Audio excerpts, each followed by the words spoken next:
Жашоодо адам баласын кыжылат кылган көптөгөн нерселер бар. Бирок ошолордун ичинен эң көп кыжылат кылган жана ойго батырган нерсе бул рызкы маселеси. Аллах Таала рызкыны жер асман жарала электен мурда эле бардыгын өлчөп жазып койгон. Ошондуктан адам баласы жазылган нерседен аз дагы, көп дагы эч качан ала албайт. Бирок рызкынын берекелүү болуу себептерин себептерге жашырган. Уламаларыбыз рызкынын берекелүү болуу себептерин өз китептерине жазып кетишкен. Мына ошол себептен бириси ат-таква, таквачылык. Башкача айтканда Аллахтын өкүмдөрүн аткаруу жана ал заттан дайыма коркуп жүрүү. Жалгыздыкта да жана эл менен аралашканда да ар бир учурда Аллахтын өкүмүн аткаруу. Себеби Аллах Таала өзүнүн пендесине дайыма жакшылыктарды жадырып турат. Бирок адам баласы ошол жакшылыктардан өзүнүн кылган катачылыгын себебинен, башкача айтканда таквачылыксыз кылгандыктан куру калып калат. Пайгамбар саллаллаху алейхи ва саллям дагы өзүнүн хадиси мазмунда мына ушул мазмунду баяндап кеткен. Акыйкатта киши өзүнүн рызкысынан кылган күнөөсүнүн себебинен куру калат. Таквачылык адам баласын жан алкымга келгенде өлүмдүн коркунучунан сактайт. Жана башка бале түшүнөн жана бактысыз болуп калуудан коргойт. Себеби ким Аллахтын өкүмдөрүн аткарган болсо, Аллах аны сактайт, аны коргойт. Ошону менен биргеликте таквачылык адам баласына ар бир туңгуюктан жол көрсөтүүчү жана ар бир караңгычылыктан чырак болуп берет. Жана Аллах Таала адамга ал ойлобогон жерден рызкы берет.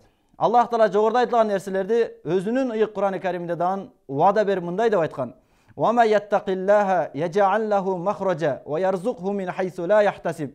Ким таквачылык кылса, башкача айтканда Аллахтан корксо, Аллах Таала ал адамга ар бир кыйынчылыктан жол ачып берет. Жана ал адамга ал ойлобогон жерден рызкы берет деп айткан.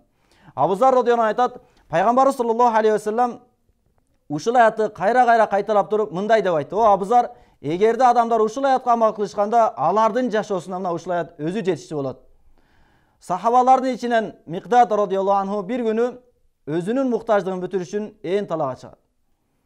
Мына ошол учурда бир чычкан өзүнүн ийининен алтындан болгон тыйындарды алып чыгып баштайт. Натыйжада 17 алтын тыйын алып чыгат. Микдад радияллаху анху ал тыйындарды алып пайгамбар саллаллаху алейхи ва салламга барып, окуянын бардыгын айтып бергенде пайгамбар саллаллаху алейхи ва саллям Микдад радияллаху андан: "Сен анын ийинине колуңду салбадыңбы?" деп сурайт. Микдад радияллаху анху: "Жок, о Аллахтын элчиси" деп жооп берет.